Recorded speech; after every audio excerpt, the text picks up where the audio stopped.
आखिर इस देश की यूनाइटेड भारत के अंदर जो फोर्स थी उसमें कितने परसेंट मुसलमान थे? फोर्स में कितने परसेंट थे?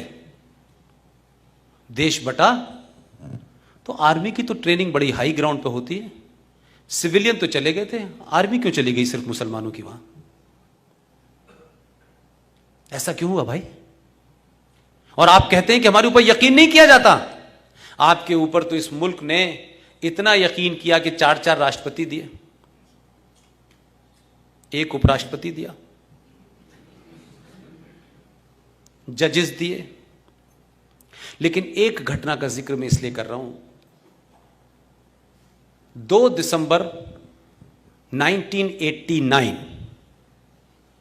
देश में वीपी सिंह की सरकार थी। उस सरकार ने भारत में पहली बार किसी मुसलमान को गृह मंत्री बनाया। उसने 2 दिसंबर 1989 में शपथ ली। जरा घटनाओं को देखिए आप। 2 दिसंबर को शपथ ली, 8 दिसंबर को बेटी गायब हो गई। महबूबा मुफ्ती की बहन रुबैया सईद का किडनैप हो गया। और किसने किया? JKLF ने, जिसका चीफ अब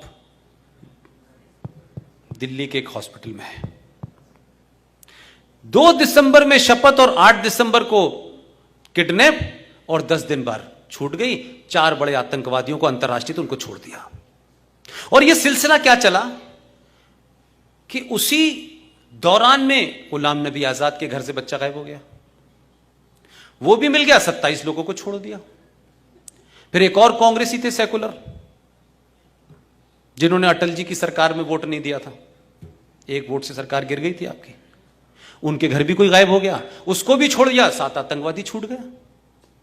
और आप सोचिए कि 2 दिसंबर को वो आदमी शपथ लेता है, 2 दिसंबर 1989, और 19 जनवरी 1990 में पूरी दुनिया का सबसे बड़ा हादसा पूरे भारत में होता है। लेकिन किसी को अंदाजा नहीं था कि यह आदमी उस हादसे का मास्टरमाइंड था। 19 जनवरी 1990 को कश्मीर से 5 लाख कश्मीरी हिंदू पंडितों को रेप और मर्डर करके भागने पे मजबूर कर दिया गया, इसी गृह मंत्री से। कोई अखबार उठा के देख लीजिए, वर्नाकुलर मीडिया का भी देख लीजिए, और टेलीविजन को भी देख लीजिए, और अंग्रेजी अखबारों को भी देख लीजिए, किसी ने इसके बारे में लिखा हो। 5 लाख कश्मीरी हिंदू पंडित अपने ही देश में माइग्रेंट बन गए हैं, इसकी चिंता नहीं है। लेकिन क्या हमारे देश की ट्रेजेडी है? रोहिंग्या मुसलमानों के लिए उस वक्त मैं जयपुर में था, एक जुलूस निकला, लाठी चार्ज हुआ। जो लोग निकाल रहे थे वो भारत के मुसलमान थे, जो भारत से हुब्बुल वतनी की बात करते हैं, जो कहते हैं कि कुरान के हिसाब से हुब्बुल वतनी हमारे अंदर है, और हमारी हुब्बुल वतनी यानी हमारी देश के प्रति जो हमारा निष्ठा है उसको चैलेंज मत कीजिए। जुलूस निकालने वाले मुसलमान थे। जयपुर के शहर का बीच का सबसे बड़ा चौराहे पे जो थाना था उसको आग लगा दी गई। उनके लिए पूरे हिंदुस्तान में मुझे कोई एक जुलूस, एक धरना बता दें जिसमें हिंदुस्तान के मुसलमानों ने कहा हो कि 5 लाख कश्मीरी हिंदू पंडितों को उनके अपने ही देश में और उसी राज्य का गृह मंत्री हो, और उनको धर्म की वजह से निकाला गया, उनकी आइडेंटिटी की वजह से निकाला गया। एक कोई मुझे सेमिनार बता दें, मैं अपने शब्द कुतुब मीनार पर खड़े होकर कहूंगा मुझसे गलती हो गई। एक नहीं हुआ, एक कहीं मैंने गंगा जमुना तहजीब नजर नहीं आई, कहीं भाईचारा नहीं, झूठ और मक्कारी के लिए भी किसी ने कोई धरना प्रदर्शन नहीं किया भाई साहब। लेकिन क्या हो रहा है?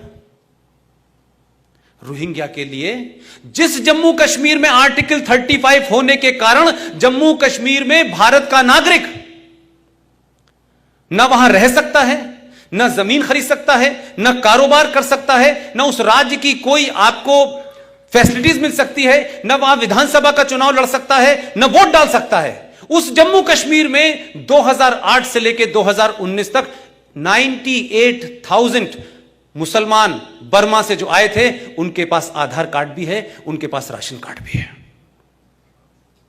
यह खतरा है इस देश के लिए। यह खतरे महत्वपूर्ण हैं।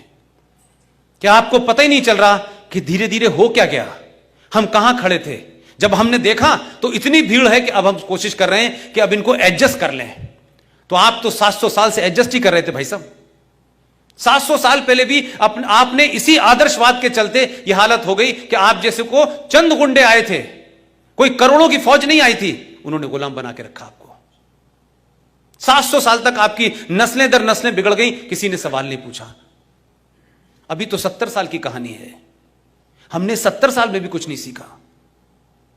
लिहाजा इस देश में आंतरिक खतरों में ऐसे खतरे हैं जो शायद आप महसूस नहीं कर पा रहे, लेकिन लगातार हैं।